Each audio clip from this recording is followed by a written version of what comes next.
कृषी विज्ञान केंद्र पालच्या 42व्या वर्धापन दिनानिमित्त आणि स्वर्गीय पंकज महाजन कृषी साधना पुरस्कार सोहळ्याबद्दलची ही अत्यंत प्रेरणादायी माहिती आहे। रावेर तालुक्यातील पाल येथील कृषी विज्ञान केंद्राचा केव्हीके 42वा वर्धापन दिन शेतकरी, महिला बचत गटांच्या सदस्या आणि कृषी क्षेत्रातील मान्यवरांच्या उपस्थितीत उत्साहात साजरा करण्यात आला।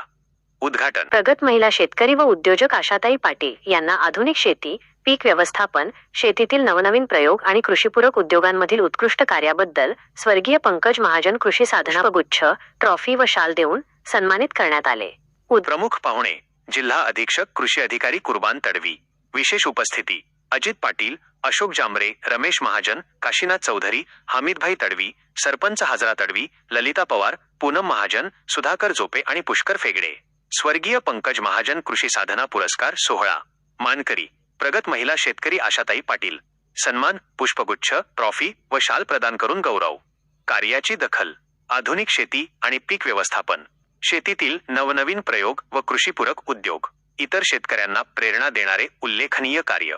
शेतीसाठी महत्त्वाचा संदेश बदलत्या हवामानाच्या पार्श्वभूमीवर शेतकऱ्यांनी पारंपरिक पद्धतींपेक्षा आधुनिक व वैज्ञानिक शेती पद्धतींचा जास्तीत जास्त अवलंब करावा असे।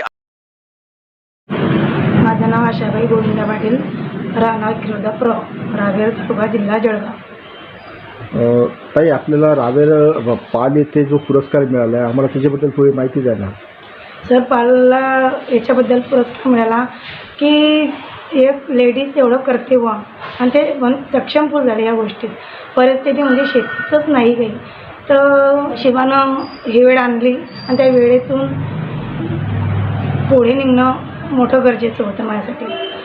तर ह्या गोष्टीवर तुम्हाला जर बोलायचं म्हटलं तर त्या 2018मध्ये जे हजबंड गेले माझे, तेव्हाचा विषय डोंगर 95 लाखाचा डोक्यावरती कर्जाचा, आणि ते कर्ज नील करून आज 95 ते 1 करोडचं घर बांधकाम करून 3 मुलं व्यवस्थित शिक्षण करून, एक मुलगी राजस्थानला MBBSची तयारी करताना, किंवा आपण पुढे पाऊल याच्यासाठी टाकलं। प्रत्येक महिलेवर अशी वेळ येते, ते महिला खचून जाते। मी खचून न जाता मी समाजाला दाखवून देईल की महिला काय असते। महिलामध्ये इतकी शक्ती असते, म्हणजे दुर्गाचं रूप असते तिचं, पण महिलाला एक कळत नाही। महिला स्वतःच खचून जाते किंवा आपण काही करू शकत नाही, हे करू शकत नाही, पण महिला सर्व काही करू शकते। 35 ते 38 हजार कोड मी दरवर्षी कापते, ते बी स्टँडर्ड एक्सपोर्टला माल जातो। 28 ते 30ची तास असते। शेती करणं किंवा त्यातनं व्यवसाय करणं हे तुम्हाला कसं जमलं, म्हणजे आपल्या माध्यमातून कसं जमलं आपल्याला ते? सर, आम्ही तर घराच्या बाहेर सुद्धा गेलो नव्हतो, पण त्यांच्या मित्रमंडळीनं सांगितलं की बाबा तुम्ही असं बी काही स्वतः काम करताना मार्गदर्शन घेऊन तुम्ही एक दिवशी आमच्या पुढे निघणार आहे। तर सांगायचं तात्पर्य असं की आपण आतून जर तयारी असते तर आपण सगळं करू शकतो। यासाठी तुम्हाला ताकद कुठून मिळाली? सर, परिस्थितीच्या मानानं खरी ताकद जर मिळाली तर मुलांना आपण बघितलं किंवा आपल्यावर वेळ आली, आपल्या मुलांना अशी वेळ नाही आली पाहिजे। आपल्या मुळे याच्यामधून कुठेतरी पुढे निघाले पाहिजे। आता आपल्याला किती आपत्ती आहेत? 4। काय करतात चारी? एक 14 वर्षाचा तर पॅरेलाइज झालेला आहे, तो तर घरातच असतो। एक मुलगी राजस्थान कोट्याला आहे, ती नीटची तयारी करते आहे, आणि 2 मुलं मायक्रोजन अपडाऊन करतात। हा पुरस्कार तुम्हालाच का मिळावा? सर, पुरस्कार याच्याबद्दल मिळाला किंवा तालुक्यात नाही तर जिल्ह्यात चर्चा होती किंवा एकटी लेडीज एवढं सांभाळते आणि हँडल करते ना, खरोखरच ती करते का?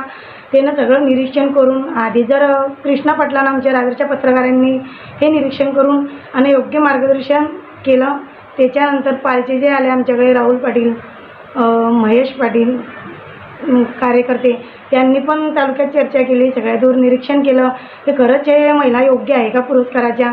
तर सर्वांनीच सांगितलं बा योग्य नाही, तर कर्तव्यशील महिला हे आहे। पण प्रॉब्लेम जर म्हटलं तर शेतीतून वरती येणं, मेन मूळ आपलं शेतीच असते। आणि महत्त्व जर म्हटलं तर फर्स्ट टाईमचा पुरस्कार माझाच होता। तर आपण शेतकरी राजा आहे, आणि शेतकरी राजा म्हणजे महत्त्वाचा ठरतो, आणि आपलं मूळ म्हणजे शेतीतच आहे। तर काही दिवसापूर्वी आपल्या रावेर तालुक्यामध्ये मोठ्या प्रमाणामध्ये एक नुकसान झालं होतं वादळामुळे झाडांचं यायला। सर, आमचं काही एक नुकसान न झालं ना, थोडंफार झालं तर हे प्रकृतीवर असते किंवा निसर्गावर असते। निसर्ग आपल्या हातचा नसतो, पण म्हणजे सांगायचं तात्पर्य आमचं एवढं नुकसान 9 वर्षात अजूनपर्यंत काही झालं नाही। कारण नियोजन आमचं केळीचं जे असते त्याच्या मुळात आम्ही बळकट केला असता किंवा थोडाही वार आला तर ढकलून जातील अशी आमची बघायची नसते. केळी जर लागवडीच्या वेळीपासून जर माहिती दिली तुम्हाला तर नागरिक झाल्यानंतर आम्ही बेड तयार करतो. बेड तयार केल्यानंतर तिच्यावर रोपं लावतो. रोपं लावल्यानंतर त्याला ड्रेचिंग वगैरे मटेरियलचे 3 डोस टाकल्यानंतर आम्ही थोडंसं अंतर ठेवून मल्चिंग टाकतो आणि मल्चिंग टाकल्यानंतर त्याच्या मुळा चांगला बळकट असतात आणि मग ते जसे केळी मोठी होते तसे पाण्याचं नियोजन खतांचं नियोजन हे व्यवस्थित करतो. दर आठवड्याला आम्ही ते म्हणजे आधी जर करत होते ते ॲग्रीसर कंपनीचं करते, आता जे करते ते मी मनशा कंपनीचं करते. स्टॉपची केळी येते तर एक्सपोर्टला केळी द्यायची म्हटली म्हणजे पूर्ण केळी किलर असते. तिच्यातले फुलं वगैरे फुवारणी तिच्यावर डाग येऊ नये म्हणून सगळं स्वच्छता ठेवून सणा आणि मग तो माल एक्सपोर्ट जातो. आणि क्वालिटी अशी असते ते की 8 ते 9 फण्या असतात. तर म्हटलं 10 इंची केळं असते आमचं आणि ते 10 इंची केळं म्हणजे बॉक्समध्ये जर म्हटलं तर 3च फण्यामध्ये 16 किलोचं बॉक्स येते. तर त्याला क्रेटिंग पन्नी बॉक्स सगळं पॅकिंग गिकिंग सगळं व्यवस्थित. इराण सह्याद्री इतर बाकी बाहेरच्या देशांना सुद्धा आमची केळी गेलेली आहे. एक्सपोर्टचा हा विषय जर जेव्हा आपण घेतो तर साधारण एक्सपोर्टसाठी मजूर लावून आपण गाडी भरता की काय? नाही सर, आम्ही आमचे विशाल अग्रवाल म्हणून एक्सपोर्ट माल घेतात रावेरचे.